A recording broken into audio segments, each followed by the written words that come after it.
Salut, c'est Jérôme de la chaîne marketeurnumérique.fr. Dans la vidéo d'aujourd'hui, je vais vous expliquer l'élément le plus important à comprendre quand vous faites de la publicité sur Facebook. Alors, avant de commencer vraiment à vous expliquer ça, en fait, il faut que vous compreniez un petit peu l'historique de Facebook parce que vous ne pouvez pas comprendre comment est-ce qu'on fait une bonne publicité Facebook si vous ne comprenez pas ce que fait exactement Facebook.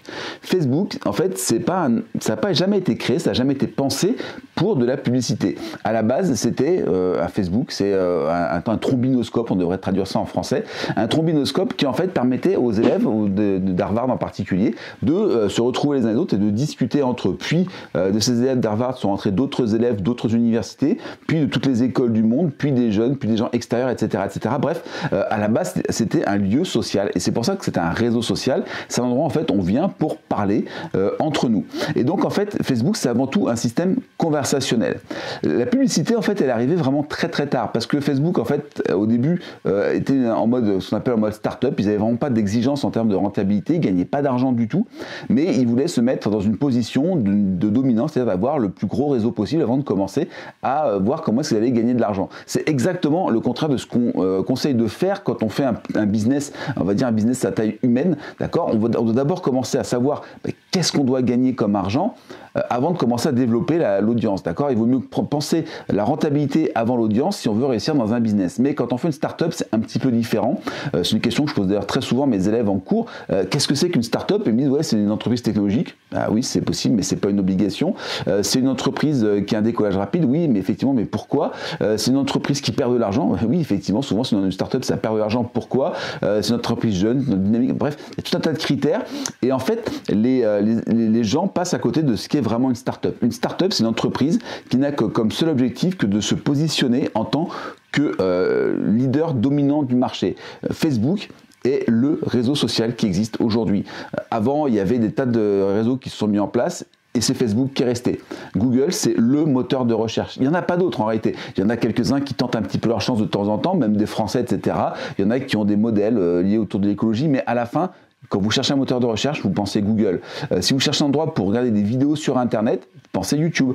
Si vous cherchez un endroit vous cherchez un réseau social où partager un peu les nouvelles de chez vous, etc., vous allez penser à Facebook. Si vous cherchez un endroit pour partager vos photos et montrer un petit peu votre image, vous allez penser Instagram, etc. Bref, vous avez compris, un réseau social, une start-up n'a pas comme objectif d'être une entreprise comme une autre, c'est une entreprise qui a comme objectif de tellement être présente sur le marché qu'il ne peut pas y avoir de concurrent qui s'installe à sa place. Et c'est vraiment la différence qu'il y a entre une entreprise, on va dire classique, qui va avoir souvent déjà des concurrents qui vont être installés ou va laisser peut-être des concurrents se mettre en place quand ils seront arrivés.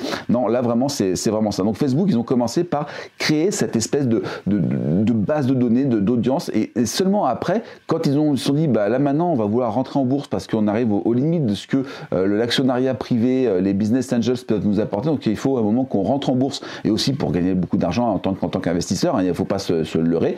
Ils ont dit qu'est-ce qu'on fait pour gagner de l'argent ? Et là Facebook se fait ok, qu'est-ce qu'on a ? On a 1 milliard d'utilisateurs. Ok, c'est la plus grosse base de données du monde. On sait exactement ce que les gens regardent, on sait exactement ce qu'ils aiment, on sait qui ils ont comme amis, on sait à quelle page ils sont abonnés, quelle marque ils aiment, etc. On va faire de la pub. On va faire de la pub. Et donc, ils ont collé cette espèce de surcouche publicitaire par-dessus la couche conversationnelle, la couche de publication classique. Et en fait, on s'est rendu compte, moi je me suis rendu compte, en tout cas, je ne sais pas si la plupart de mes concurrents qui font de la pub s'en sont rendus compte, mais moi je me suis rendu compte qu'en fait, finalement, la réalité, c'est qu'une pub Facebook, c'est une publication boostée. D'accord ? Alors, c'est vrai qu'on ne le voit pas forcément comme ça, et quand on parle de publication boostée, un truc, c'est un petit peu de la pub bas de gamme, c'est-à-dire qu'on fait notre publicité, on fait une publication classique sur notre page, on clique sur booster cette publication, et on dit, voilà, moi je fais de la pub Facebook. Et quand moi j'ai des gens qui me disent, moi je fais de la pub Facebook parce que je clique sur booster une publication, souvent je dis, non, c'est pas vraiment ça la pub Facebook, ça va un petit peu plus loin. Et en fait, non, c'est le fait de cliquer sur le bouton booster ma publication, c'est peut-être la version, on va dire, la plus simple de la pub sur Facebook, mais c'est en fait la vraie version de la pub sur Facebook. C'est la réalité que Facebook a mise en place dès le départ. Comment ça s'est fait en fait la publicité sur Facebook? On vient un peu dans l'histoire. Je ne fais pas de l'histoire pour l'histoire, c'est juste parce que si vous arrivez à comprendre comment Zuckerberg et ses ingénieurs sont partis du début de Facebook jusqu'au moment où il y a de la publicité aujourd'hui, si vous arrivez à rejoindre les deux points, vous avez compris comment ça fonctionne et honnêtement vous n'avez pas besoin d'avoir des milliards d'informations en plus, vous avez les données principales. Mais en gros, ce qu'a fait ce qu'a fait Zuckerberg en fait au démarrage de Facebook, au démarrage de la publicité sur Facebook, c'est qu'en fait, ils ont simplement dit, eh ben, à partir d'aujourd'hui, les gens qui ont des fans sur Facebook ne toucheront plus l'intégralité de leur base de fans, mais juste une partie. Et ils ont mis en place un algorithme qui s'appelait à l'époque l'EdgeRank, d'accord, qui a décidé qui apparaissait, qui n'apparaissait pas dans les feeds avec tout un tas de critères. Et ces critères, ils étaient plutôt connus d'ailleurs, ils n'étaient pas vraiment secrets, mais on ne savait pas exactement tout ce qu'il y avait dedans. Mais bref, on savait à peu près à quoi ça correspondait.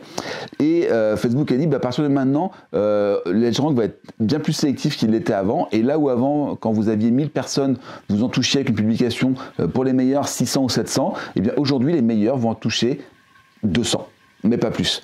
Et les gens moyens toucheront 100 à 150 personnes.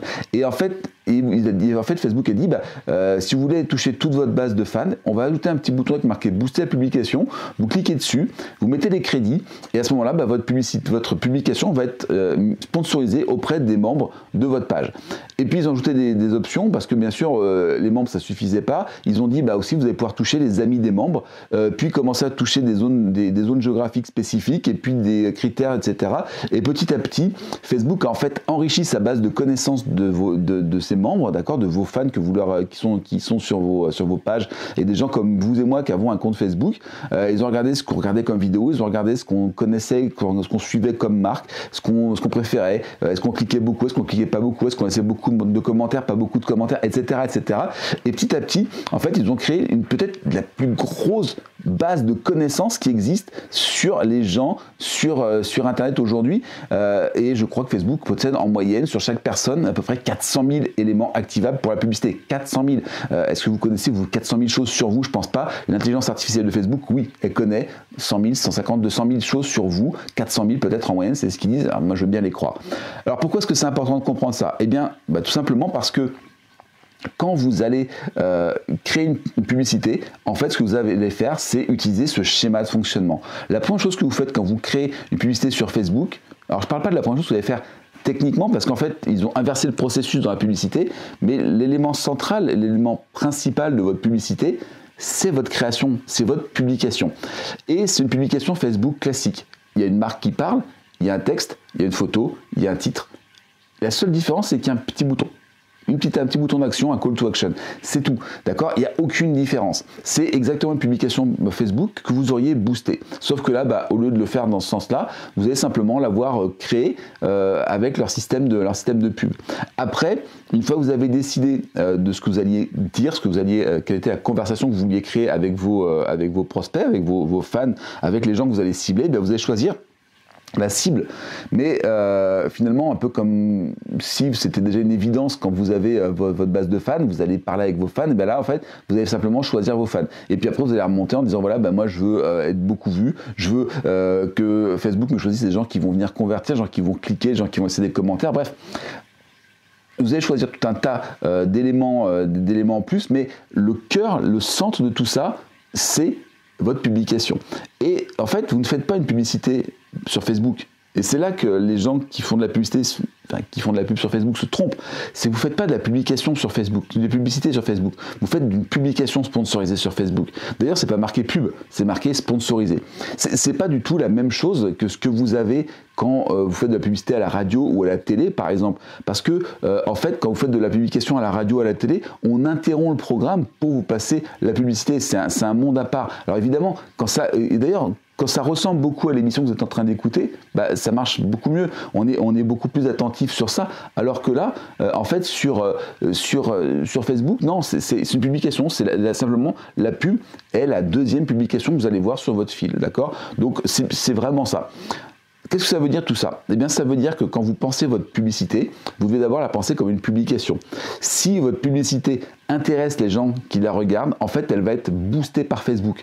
Parce que Facebook, en fait, il veut des bonnes publications. Alors, écoutez surtout pas les gens de chez Facebook qui vous expliquent comment ça marche. Je vais être franc avec vous. Les gens que vous avez au téléphone sur Facebook, très souvent, ils ne savent pas exactement comment ça fonctionne. On leur a dit, il faut que tu dises ça, ça, ça, ça, ça et ça, mais ils ne font pas de pub.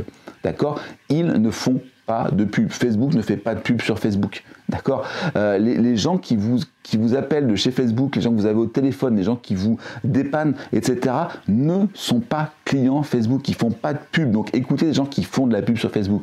Moi, je fais de la pub sur Facebook et je vous le dis, une publicité sur Facebook fonctionne quand elle est rédigée comme une publication. Donc, comment rédiger une publication? Et comment vous devez savoir, vous, comment est-ce que vous faites une publication qui plaît à vos fans? Faites la même chose.